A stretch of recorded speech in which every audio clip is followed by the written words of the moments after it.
Selamat datang di channel GW Entertainment, tempat berbagi informasi penting seputar drama dan film.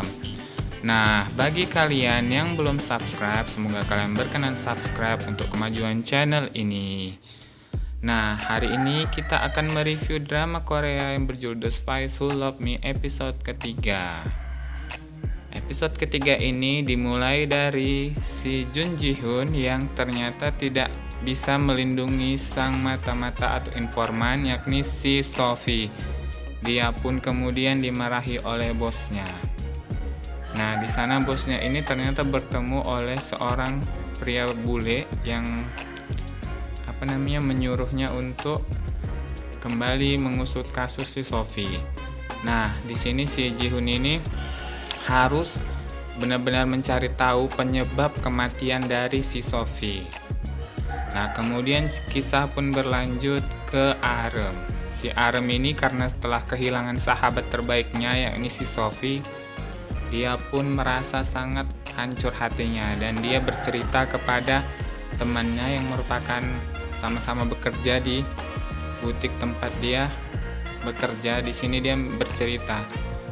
Berbagai spekulasi pun dikatakan oleh bahwa si Sophie ini mungkin saja memiliki sebuah rahasia sehingga ia dibunuh. Namun anehnya si Sophie ini malah dikabarkan meninggalnya itu karena overdosis obat-obatan oleh pihak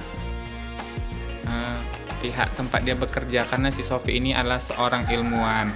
Nah, kemudian si kisah pun beralih ke Jun Ji Hoon bersama dengan tim spionasenya. Di sana mereka juga mencurigai bahwa mungkin si Sophie ini punya rahasia besar. Nah, kemudian pun mereka ini si Sophie ini bukan si Sophie, maksudnya si Arem ini mencoba berkata kepada temannya bahwa si Sophie ini merupakan seorang ilmuwan yang dari bawah dia membangun perusahaannya. Jadi mungkin saja ada orang yang benar-benar dicurigai dan dia curiga atas calon suaminya. Kenapa suaminya setelah meninggal si Sophie ini, bahkan suaminya ini pergi ke luar negeri dan seolah-olah tidak terjadi apa-apa. Nah, di situ baik itu si Arem maupun si Ji Hoon ini pihak mata-mata tim si Ji Hoon ini mencurigai si Arem ini curiga kalau si Ji Hoon juga terlibat di sana, karena di beberapa kesempatan si Ji Hoon ini selalu ada di tempat di mana Sophie meninggal. Nah, di situ juga pihak si Ji Hoon ini curiga bahwa si Arem juga terlibat dalam kasus kematian si Sophie. Nah, di sini si Ji Hoon mencoba membela si Arem. Mana mungkin, karena memang si Arem ini tidak pernah tahu rahasia dari si Ji Hoon bahwa si Ji Hoon merupakan seorang mata-mata. Nah, akhirnya bosnya ini juga meyakinkan, pokoknya kau harus, maksudnya ditujukan kepada si Ji Hoon, kau harus menyelidiki mantan istrimu tersebut, didampingi oleh si Yongguk. Yongguk merupakan teman dari si Ji Hoon. Nah, kemudian mereka memata-matai si Arem di sana, dan kemanapun si Arem pergi, si Ji Hoon dan si Yongguk ini mencari tahu keberadaannya, karena memang mereka ingin mencari informasi seputar si Sophie dari si Arem. Nah, di sana si Arem ini masih bercerita kepada si Dole. Si Dole merupakan temannya, bahwa dia masih curiga atas hal tersebut. Nah, kemudian ada dikisahkan teman si Sophie ini yang di awal itu merupakan penguntit si Sophie, yang kita pikir bahwa dia juga terlibat dalam pembunuhan tersebut, didatangi oleh si Bonggu. Bonggu ini merupakan seorang yang di awal episode itu dia menghasut si teman si Sophie ini bahwa si Sophie ini sudah berkhianat. Nah, di situ si Bonggu ini melumpuhkan si temannya tadi ini, dan dia mengaku bahwa bukan dia yang membunuh si Sophie, karena teman si Sophie ini sangat sedih, ya kan, karena memang dia sepertinya ada memiliki perasaan terhadap si Sophie sendiri. Nah, di sisi lain si Huang Seora yang merupakan teman dari satu tim si Ji-hoon ini mencari tahu. Dia memfoto kejadian di tempat si Sophie terbunuh. Nah, di sana si Ji-hoon ini dikirimi sebuah video yang si Ji-hoon menari-nari di acara pesta lajang si Sophie, dan di sana si Yonggu ini melihat videonya bahwa si Ji-hoon ini menari-nari di sana dan dia tertawa. Nah, si Arem ini tidak tinggal diam. Dia ingin mencari tahu kenapa si Sophie ini bisa meninggal, dan diberitakan dia meninggalnya itu karena overdosis, padahal dia tahu bahwa si Sophie adalah dibunuh. Nah, di sini dia ditelepon oleh suaminya, dan suaminya melarang sebenarnya, tapi si Arem ini tetap aja kekeh. Nah, di mobil si Ji-hoon dan Yonggu ini terus saja membuntuti si Arem kemanapun dia pergi. Termasuk saat si Arem ini pergi menemui kliennya di sebuah galeri seni. Di sana si Arem bertemu dengan kliennya yang ingin memesan gaun pernikahan, namun sepertinya ada yang aneh dengan kliennya tersebut. Nah, kliennya ini agak-agak songong kalau menurut aku. Kliennya mengatakan bahwa dia nggak mau gaun rancangan yang seperti biasa yang Arem buat, karena dia tidak menyukai sesuatu yang terlalu manis seperti gaun-gaun yang terlalu manis. Tapi herannya ini si Arem ini tetap mau aja, karena memang si kliennya ini minta dibuatkan gaun yang dia pasti tahulah selera dari Nona Kim yang memesan gaun tersebut. Si Yonggu ini membuntuti si Arem sampai di galeri. Dia pakai kacamata dengan bergaya tahun 80-an. Di kacamata tersebut rupanya ada CCTV yang bisa merekam pertemuan mereka.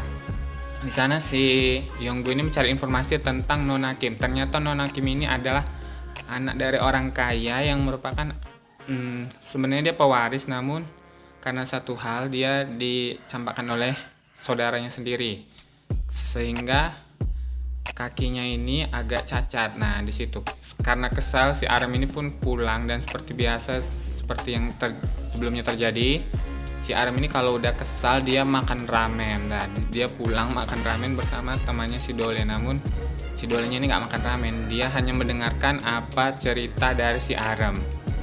Nah, di situ mereka masih saja si Ji-hoon dan si Yonggu ini masih saja membuntuti si Arem sampai dia keluar lagi. Nah, karena penasaran lagi, si Arem ini pun kemudian pergi ke sebuah gereja, teman-teman. Dia di sana si Arem ini ingin bertemu dengan seseorang yang mungkin dapat membantunya untuk mengetahui kematian dari temannya yang sudah baik itu, ya ini si Sophie. Namun sebelum pergi, si Arem ini ketemu sama si Ji-hoon. Ji-hoon ini disuruh sama si Yonggu, kau aja lah cari informasi, gitulah bahasanya kan. Namun sebelum pergi nih kan, si Arem ini ketemu sama si Ji-hoon, dan si Ji-hoon ini karena ingin mencari informasi lebih, dia berpura-pura ke tempat si Arem meminjam uang sebanyak $4.000. Dan di sana rupanya tidak lama kemudian si Arem ini kan kesal sama si Ji-hoon, tapi kesalnya tuh sama mantan suaminya sebenarnya kesal-kesal sayang gitu sih kalau menurutku. Di sana si Arem bilang, "Kau tunggu sebentar deh. Aku akan mengambilkan uangnya," katanya gitu. Jadi itu adalah kesempatan dari si Ji-hoon untuk menyadap ponsel si Arem. Di sana rupanya suami si Arem ini, suami keduanya ini datang dan ketemu sama si Ji-hoon. Si Ji-hoon di situ berpura-pura aja bahwa dia adalah seorang klien yang akan ditemui si Arem. Namun saat datang, si suaminya ini, si Derek Hyun ini tahu kalau si Ji-hoon ini sedang membuka-buka ponsel si Arem. Di sana Tak lama kemudian si Jihun pun risih dan dia pulang. Nah, sampai di sana si Arem ini kebingungan mencari-cari sesuatu, dan si Derek Yun ini bertanya, apa yang sedang kau cari? Apa kau mencari ini? Si Derek Yun ini menunjukkan ponsel. Oh iya, aku lupa, kata si Arem. Nah, sampai di situ kemudian si Derek Yun ini agak kesal sebenarnya. Dia berkata, aku mencemaskanmu, tapi kurasa kau tidak menangis. Nah, di sini dimaksudkan karena dia berpikir si Arem ini merasa sangat putus asa dengan kepergian si Sophie hingga dia ingin menghibur. Namun sepertinya si Arem ini baik-baik saja, dan di sana si Derek Yun ini sebenarnya kesal, dan dia kembali ke kantor dia bekerja, dan dia memegang sebuah buku yang ternyata itu adalah buku yang ditulis oleh si Jihun dan dibantingkannya buku tersebut. Nah, scene kemudian beralih ke si Jihun yang berlatih menembak. Di sana dia fokus menembak, dan sang pemilik dari tempat tersebut mengatakan kalau mantan kekasihnya atau mantan istrinya yang sering dibawa dia itu sering datang ke sana dan berlatih menembak, dan dia sekarang sudah handal dalam menembak. Nah, di situ si Jihun merasa aneh. Oh iya, ternyata dia sering datang juga. Lanjut cerita, si Jihun ini menemui seseorang yang mungkin bisa memberikannya informasi tentang kematian si Sophie. Dia menyamar nama dia situ nggak si Jun Jihun lagi, tapi Jun apa gitu ya. Kemudian dia bertemu di sana, dan temannya tersebut si Yonggu berpura-pura membawa minuman teh ya, dan di sana menumpahkan teh itu ke baju ya, maksudnya ke baju dari orang yang ditemui si Jihun. Dan di sana rupanya si yang ditemui ini membersihkan bajunya yang terkena teh tersebut, dan di sana berhasil setelah si Jihun dan si Yonggu ini menyadap ponsel dari orang yang ditemuinya tersebut. Nah, si Arem yang udah memang sama-sama berada di sana di sebuah gereja, dia pun menemui si informan tadi yang Tak Sung Hwan, maksudnya yang di sana juga yang tadi ketemu sama si Jihun. Si Pak Sun Hwan ini menceritakan bahwa nggak ada satupun yang bisa memberikan informasi, baik itu dari teman-teman ilmuannya ataupun dari perusahaan tempat si Sophie bekerja. Nah, di sana si Arem merasa bingung kenapa hal itu terjadi. Seperti dia semakin curiga, kenapa ada yang ditutup-tutupi dari semua itu. Nah, sesampainya di sana si Arem juga pergi dan membuntuti si Pak Sung Hwan. Si Arem ingat bahwa dia tidak boleh memberitahu siapapun. Nah, di sana Arem juga mendapat informasi dari si Sung Hwan ini bahwa sebelum kematian si Sophie ini ada yang aneh. Si Sophie ini ketemu sama seorang pria yang memakai mobil sport, dan suara mobil sport itu terdengar karena memang tempat tinggal si Sophie ini adalah tempat yang tenang. Nah, si Arem ini nggak lama kemudian membuntuti. Dia pergi dan dia melihat di apartemen tempat si Sophie ini rupanya ada seorang yang memasang kunci, dan dia memakai masker.